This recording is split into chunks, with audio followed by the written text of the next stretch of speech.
burning of fossil fuels or other emissions that contribute to climate change. Those all sort of added together represent your carbon footprint. It was, for a long time, it was, how can we as individuals reduce our carbon footprint? I think that is important. However, I don't think that it is the most important thing when it comes to how we as individuals approach the issue of climate change, because what it can do is put an unfair amount of pressure on you as an individual to say, you know, I'm part of the problem. My lifestyle is contributing to this problem, and so I need to make these changes, or I need to make these sacrifices in my life to lower my carbon footprint. While, again, if you choose to do that, that's great.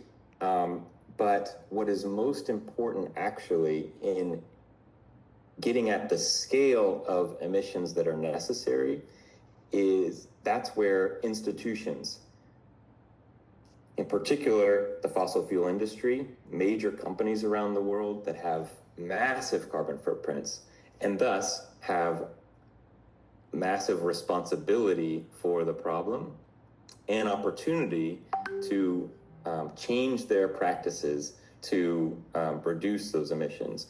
So while I think it is certainly you can approach this as what can I do as an individual to reduce my own impact, I think what you can do as an individual is use your voice to encourage and advocate to institutions with much larger impacts to change the way they operate. The responsibility for this problem is not on us as individuals. The responsibility, if I can say, is on the systems that we have built as countries, as a global economy. So the people who are in power and decision makers are the ones who need to be the ones using their responsibility, using their power. And we can choose to, of course, vote for people who believe that climate change is a problem and will promise to do something about it if they are in a position of power. So you can use your voice that way. You can also use your voice collectively, again, with others, and building a coalition to, again, deliver those messages to decision makers, to heads of businesses to say, you know, we need a safe climate. We need a sustainable future. It is your responsibility as an institution with power and responsible for creating these negative impacts to change the way you operate and approach this. So I think it's a little bit of a different mindset again than probably what was had in the past, but I think reflects the reality of what are the most important ways and who are the most important influential decision makers that can have that impact and at the scale that we need, because it is as you all are aware, climate change is a massive global problem, is large scale, impacts and needs an equal proportion of large scale solutions to really tackle. Me as an individual, if I switch my the way that I generate electricity for my home, yes, that will make some difference, and it is important. But what's most important is that we get at those systems and the scale, and that can be a trickier thing. Again, going back to the first answer, which is how can you learn and understand those systems? I think that is of fundamental importance as well.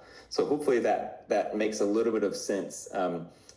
I know it's not sort of a concrete, specific individual action, but I would just reiterate and reemphasize building your own knowledge, staying curious, asking questions, I think is the number one thing. And then using your voice in combination with others who are aligned with your cause to, in this case, the cause of climate action, to push people who have more power and more influence on decisions to make the right ones. Yes, and I think to make those little changes in our own way of life also, right? Our habits, that is also so important. It can be, yes. We need to change ourselves first before changing the world.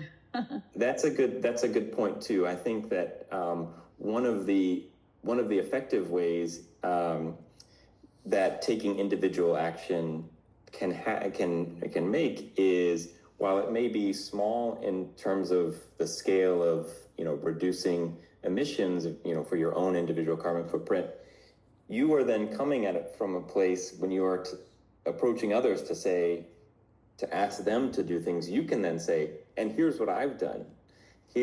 This is what I have done in my small way.